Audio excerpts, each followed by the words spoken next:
Hello hello class 12th वाली battalion. बस से प्रोबेबिलिटी नाम बड़ा आसान है, मतलब ऐसा लगता है कि क्वेश्चन भैया मतलब एकदम फिंगर टिप पे रखे हुए सीधे सीधे सॉल्व हो जाएंगे, लेकिन ऐसा होता नहीं है। क्योंकि प्रोबेबिलिटी में तो भैया पूरा का पूरा मुझे दिमाग लगाना पड़ता है, थिंकिंग पावर को इधर उधर दौड़ाना पड़ता है कि क्वेश्चन बोलना क्या जा रहा है, ठीक है ना। चलो उसी तरीके का क्वेश्चन हमें ये दे रखा है, ये बोर्ड एग्जाम में तुम्हें पूरे 3 नंबर दिलाएगा, बस क्वेश्चन को समझ लो। The probability of P solving the problem, जो भी डाटा हमें दिया जाता है उस डाटा को पहले लिख लिया करो। मतलब देखो प्रोबेबिलिटी ऑफ क्या दे रखा हमें, P solving the problem, P के सॉल्व करने की प्रोबेबिलिटी हमें दे रखी है 3/7।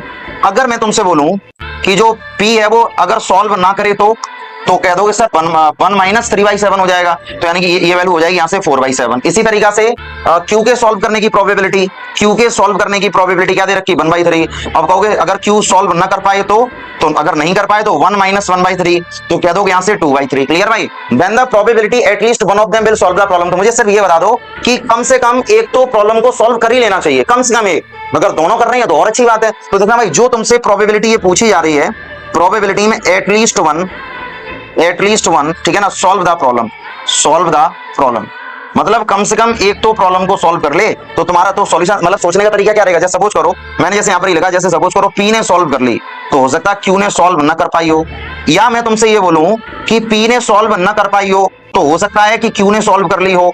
तीसरा यहाँ पर क्या बनेगा, हो सकता है कि मेरे भाई दोनों ने सॉल्व कर ली हो, समझ गए ना, हो सकता है कि दोनों ने सॉल्व कर ली हो। पहले में पी ने सॉल्व कर ली हो तो क्यू ने सॉल्व न कर पाई हो, पी ने न सॉल्व कर पाई हो तो क्यू ने सॉल्व कर ली हो, या हो सकता है कि दोनों ने सॉल्व कर ली हो। तो देखना भाई, अब हमें क्या करना होगा, पी के सॉल्व करने की प्रोबेबिलिटी है 3/7, क्यू के सॉल्व न करने की प्रोबेबिलिटी कितनी है भाई, 2/3, प्लस पी के न सॉल्व करने की प्रोबेबिलिटी है 4/7, क्यू के सॉल्व करने की प्रोबेबिलिटी है 1/3, और दोनों के सॉल्व करने की प्रोबेबिलिटी इसकी चल रही है 3/7 और इसकी चल रही है यहाँ पर 1/3। अब मुझे क्या करना, सॉल्व करना है। देखना भाई यहाँ से 3 2 जा 6/21, ठीक है ना, 4/21 और ये हो जाएगा 3/21 इज इक्वल टू, तो 6 और 4 होता है 10 और 10 और 3 होता है 13। तो फाइनल आंसर अपने पास रहेगा 13/21 और यही इसका राइट आंसर रहेगा।